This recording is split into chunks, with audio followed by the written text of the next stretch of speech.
Regresamos con Pilar Rahola, que ha venido directamente desde España. Está con nosotros compartiendo toda esta hora de Cala. Tú vives en Barcelona. En Barcelona, la mejor ciudad del mundo. La mejor Casi ciudad la del mejor. mundo. Bueno, ahí hay una discrepancia ¿Cómo qué? histórica. ¿Con cuál? ¿Con entre quién? Madrid y Barcelona.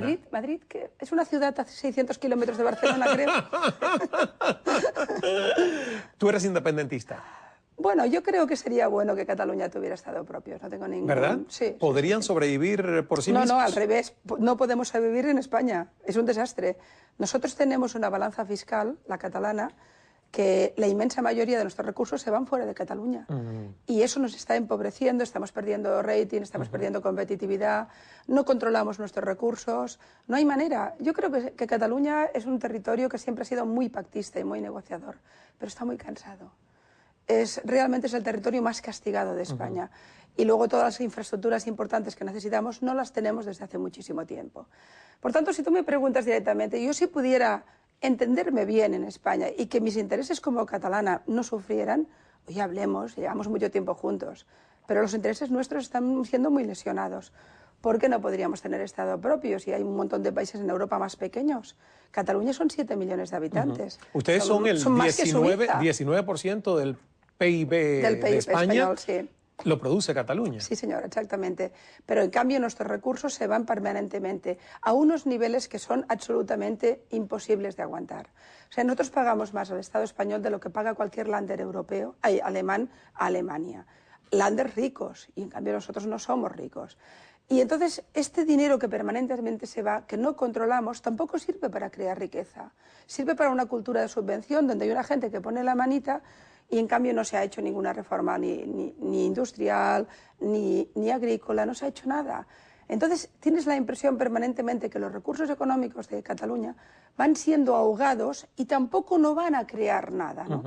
Y entonces hay un cansancio colectivo muy considerable. Pero si es un cansancio colectivo, y te lo pregunto ahora como expolítica que has sido en tu vida, porque formaste hasta un partido político. Bueno, sí, porque me peleé con el otro, porque esas te cosas de la política son terribles. Pero no te fue muy bien. No, pero eso es normal. Y además yo creo que yo no soy un animal para la política. Soy un animal, pero no para la política. Es decir, que pero creo... tenías esas... Bueno, porque o sea... mi familia había sido históricamente de Esquerra Republicana, de un partido republicano y de izquierdas en Cataluña, que además con un peso específico en la historia. Yo tengo además una familia importante. Mi tío abuelo fue el primer condenado a muerte de Franco, fue el primer fusilado en un juicio sumarísimo nada más llegar, y además era un pacifista, era un intelectual renombrado. Mi familia tuvo que ir al exilio, es decir, que formo parte de una familia que tiene unas ciertas raíces, ¿no? Y la verdad es que cuando me metí en el lío de la política me metí un poco por esa idea de decir, bueno, qué bien, soy feminista en un país machista, antitaurina en un país taurino, republicana en una monarquía, pues es fantástico, ¿no? Y encima catalana en España. Era como una especie de Juana de Arco, que no estaba nada mal. Pero la verdad es que yo soy mala para las guerras internas de los partidos y al final me agoté mucho. Y entonces, bueno, hubo una crisis, hubo una escisión y la gente castiga las escisiones, la verdad. Pero yo recuerdo de 3 elecciones que me presenté, solo perdí la última, o sea que también el balance no es malo, pero no volvería. Pero no volverías. No, para nada. Mi papel es el mundo de la comunicación, son las ideas, es el análisis. Creo que quiero estar aquí, es mi territorio, es el territorio de la palabra libre. No me siento vinculada a ningún partido político. Si tengo que aplaudir a Rajoy, lo haré. Si lo tengo que criticar, lo haré. Cualquier otra opción también. Zapatero hemos empezado diciendo muy mal, pero algo hizo bien. Y ese es el territorio de observación, ese territorio hostil que es la palabra libre. Me encanta. No, y qué bueno que además tengas esa independencia para poder hacerlo. Porque está el otro tipo de periodismo, de intelectuales radicales, donde si le van y le apuestan a alguien, el contrario no puede hacer absolutamente nada nuevo o nada bueno. Esa gente me da, francamente, mucha fatiga, pero sobre todo mucha pena. Porque no hay nada más extraordinario que conquistar tu propio espacio. Yo tengo una tiendecita de campaña, la he plantado en medio de la plaza pública, y llueve o haga sol, yo digo lo que me da la gana. Y me es igual que el partido que gobierna o el que no gobierna se enfade, se mosquee, esté contento, porque creo que tenemos que volver a recuperar la mirada libre de la política, del pensamiento, de la sociedad. Y hay que ser muy riguroso con esa exigencia de libertad, que luego te puedes equivocar cada día, pero primero eres alguien que no depende de nadie. Y a mí me encanta porque ningún partido, ningún político piensa que soy de los suyos. Y todos piensan que un poquito quizás sí lo soy. Y es fantástico porque al final no eres de nadie, ¿no? Al final milito en mi duda, que creo que es el espacio mejor donde Me encanta eso, militar en la duda. Claro. Y sobre todo si hablamos de políticos, esa duda tiene que estar siempre presente. Bueno, los políticos todos son dogmáticos, todos tienen verdades absolutas, con lo cual así les va, ¿no? Yo cada vez tengo menos verdades absolutas, tengo más dudas. Qué bueno. Hablando de la pregunta que dejé pendiente, que no quiero que se me olvide, ¿crees entonces que en medio de una crisis como la que me has descrito, que enfrenta España, es hora de cambiar conceptos, maneras de ver la vida? Incluso te ponía el ejemplo de la siesta, pero que no podría ser descabellado. O sea, Pues, ¿es hora de que los españoles dejen de dormir la siesta y produzcan más? No es para nada descabellado, al contrario, has dado en el corazón, porque nosotros tenemos un sistema de horario laboral que es catastrófico. Claro. Y porque encima de golpe se rompe por la mitad el día del mercado laboral, allí donde tienes que ser útil, y dura horas, dura la comida, el cafetito, la copita, el no sé qué, con lo cual no concilias el horario laboral con el familiar, no eres tan productivo. En España se trabajan más horas que en Alemania y somos menos productivos. Algo hacemos mal. Ah, no sabía eso. Sí. Más horas que en Alemania. Sí, en realidad hay más horas de trabajo, pero son menos productivos, por tanto no sirven. Hay que cambiar esto, hay que cambiar la idea del consumo inmediato, lo que hay que hacer es consumir bien, adecuadamente, hay que crear estructuras económicas que sobrevivan a las crisis y a los cataclismos y a los tsunamis.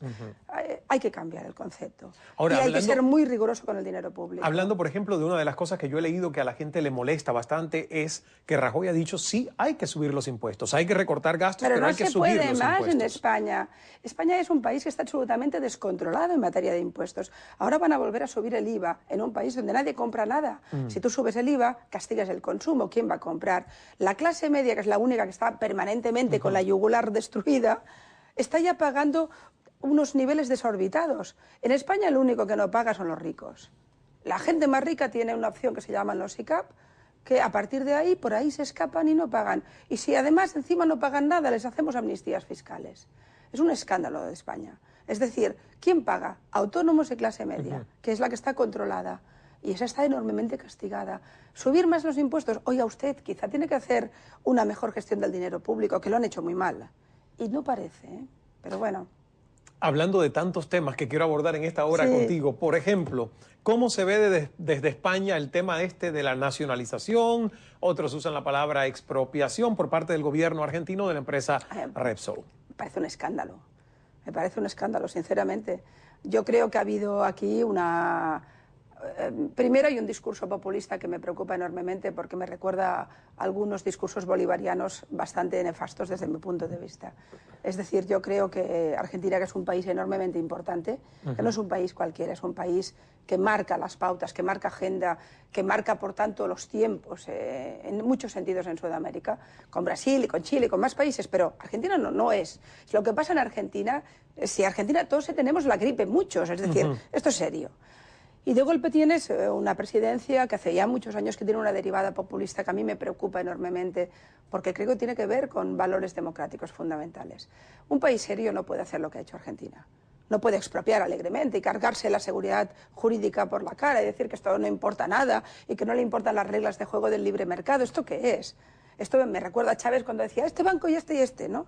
Pero claro, Chávez no nos lo tomamos en serio, y perdonen ustedes, estoy en un canal latinoamericano, pero al menos en Europa nos lo... Bueno, hay libertad de expresión, Pilar. No nos lo tomamos tan en serio porque realmente ha cometido errores muy graves. Y Argentina, desde mi punto de vista, va hacia una derivada que a mí me parece preocupante. Que YPF y Repsol tampoco son una hermanita de la caridad, cuidado. Pero hombre, cuando la privatizaron... alguien hizo negocio allí, ¿no? Y eran argentinos también, y algo tenían que ver también con los Kirchner, y todo esto parece que ahora no existe. Y ahora la nacionalizan, que van en la línea contraria de Brasil y de otros países que están privatizando.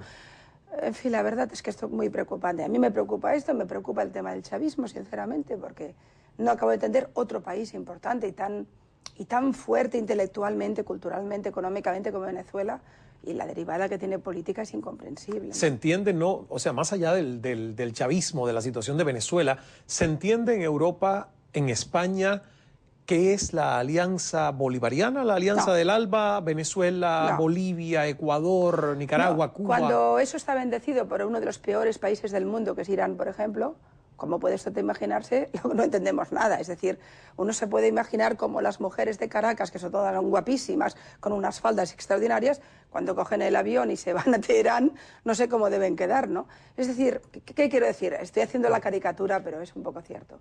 La impresión que da todo el eje bolivariano es un discurso populista, émulo de las viejas revoluciones de los años 60, que no va hacia ningún lugar exactamente, pero que usa una retórica muy antigua. No significa eso que los gobiernos anteriores que hubo en Venezuela, por ejemplo, fueran mejores, ¿eh? Cuidado con los niveles de corrupción, en un país tan enormemente rico. Pero lo que es incomprensible es que Venezuela tenga una riqueza como la que tiene y haya zonas de hambre en el sentido más duro del término. ¿Quién se queda toda esa riqueza?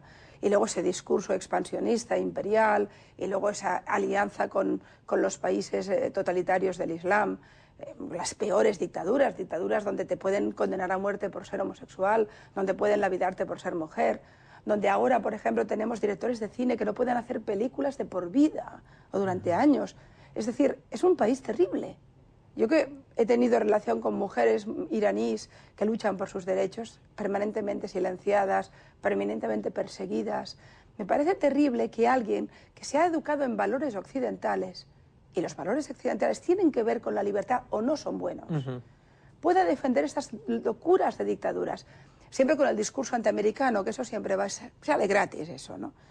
Yo creo que hay una izquierda, no toda por supuesto, pero hay una izquierda que traiciona la libertad, pero abusa de ella, y que a mí me recuerda lo peor del fascismo.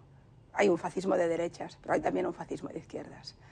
Y cuando oigo este tipo de discursos, bueno, yo no tengo la impresión ni que sean serios, ni que dejen una estructura económica sólida para el futuro, y en cambio sí que creo que hay grandes oligarquías que se están enriqueciendo enormemente. Desde luego Chávez es una.